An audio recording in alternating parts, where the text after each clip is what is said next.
And there's some times that God will discipline us, but He never gives us discipline without an opportunity to correct our wrongs and our mistakes.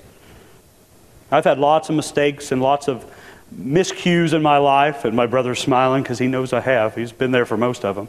Okay? But God has always given me a way back, and God gives each and every one of us a way back because of the love He has for us. There's nothing we can't do that God won't give us a way out of it. There's no low that we can't reach that God's love isn't there for us to come back and us to learn from it and actually be a better person from where we're at. God expects greatness from us. Robert and I were talking about this beforehand. One thing I preach to my students and I preach to the kids that I coach is that we're not meant to be average. I expect my students to get A's and B's. I don't expect them to get C's, period, because I know they have the potential to do it. Sadie Roy got this look of horror on her face. But she's heard the speech. She heard the speech the very first day. Because God did not make it, and God says it in the Bible, you are not meant to be average. You are not meant to be like the rest of the world. As Christians, we're supposed to be a peculiar people. Anybody that knows me knows I'm a little odd, knows I'm a little different. But that's not what God meant. In God saying peculiar, He meant that we were supposed to be different than the rest of the world. In Hebrews chapter 12, verse 6, God's love is explained perfectly. And it says, because the Lord disciples those He loves, and He chastens anyone that He accepts as His child. So He's going to punish us, He's going to teach us the right way, but He has high expectations. And when we don't meet His expectations, things happen that we're not expecting. And we have those things thrown in our lap to see how we will react, how we will persevere, and how we will become better from challenges that we face. I can honestly tell you and stand up in front of you and say that my family would not be as close as we were if we hadn't experienced loss. If we hadn't experienced tragedy, my wife and I and the love that we have for our two children would not be as great as it is. We would not appreciate it to the full extent that we do if we weren't challenged and we hadn't experienced loss. For us, as our human nature sometimes leads us to be more reluctant to love our neighbors before ourselves. We all go to work, we go to school with, or we know someone who's tough to love. I have one person that I work with that I know at least one time a year probably, we're going to disagree.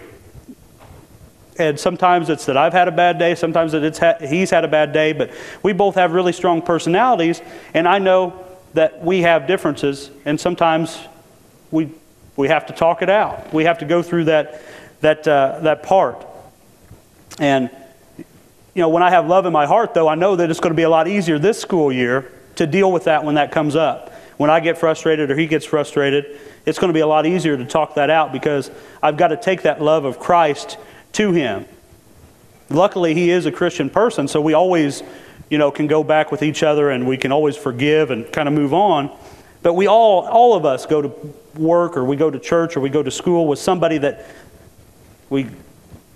sometimes it makes it tough. Those are the people that need our love the most. Especially people that aren't Christians, that maybe question what we do.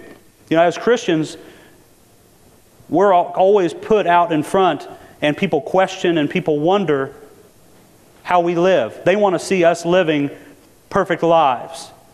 And as Christians, that doesn't always happen. Sometimes we do something that makes us not look good in God's eyes. And then the people that aren't Christians are quick to point that out. And that's something that we really have to work on as Christians. I need to work on it a lot. Just ask my wife. Okay? She will tell you that sometimes I get frustrated or I lose that loving feeling towards people or towards things. But it's important, it's paramount as Christians that we don't lose that loving feeling and that we work even harder when somebody's difficult to love. John chapter 4 tells us that if we love God, we love our neighbor. And if we don't love our neighbor, we don't have the love of God in us. That couldn't be said any more plainly or simply. It doesn't say, well, when you're in a good mood, love your neighbor. It doesn't say when your neighbor's nice to you, love them. It says, if we love God, we love our neighbor. Unconditionally. Unconditionally. That's about as good as you can put it. You know, when Jesus was asked by one of the teachers what the greatest commandment was, he was quick to say, of course, that the first commandment is to love the God your Father with all your heart, with all your might, and with all your strength. We know that is the greatest commandment of all. But he also was quick to point out that the second one is like it and is just as important, to love your neighbor as yourself. And sometimes we don't do that.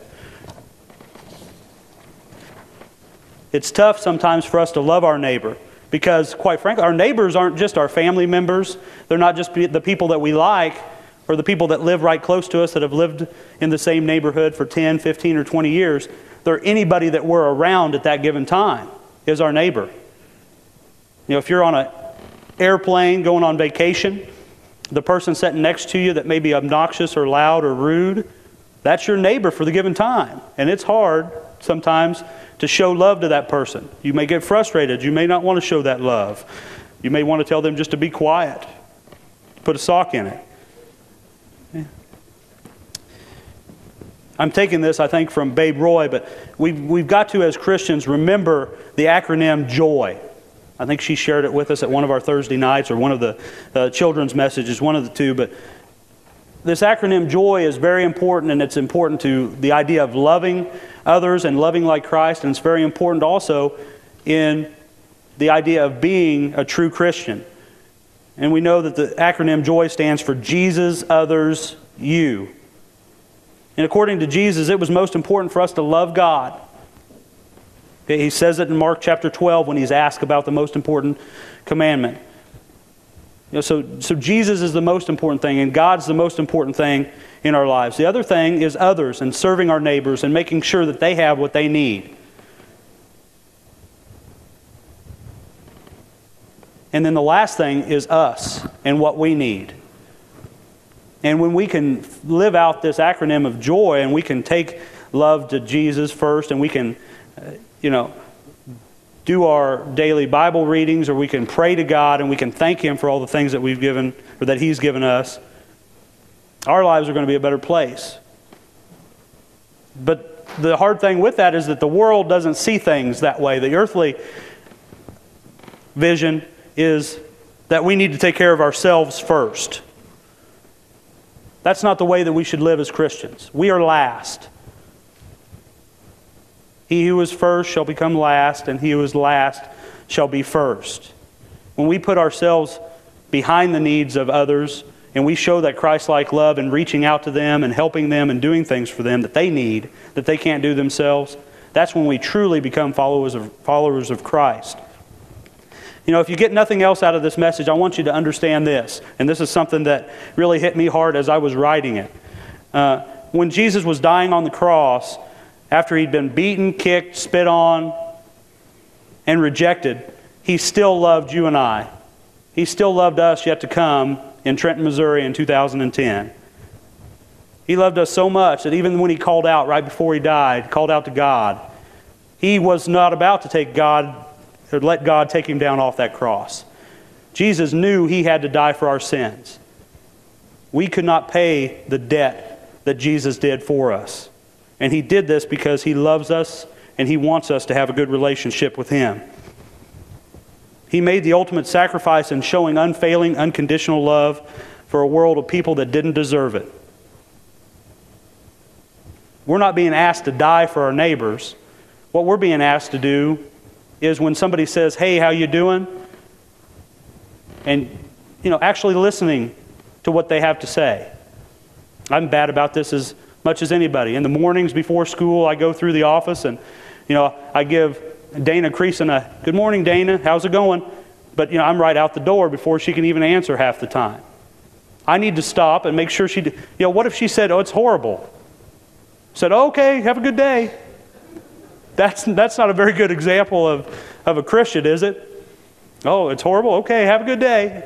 No, that's somebody that's not taking the time to listen to those around him and listen to our neighbors.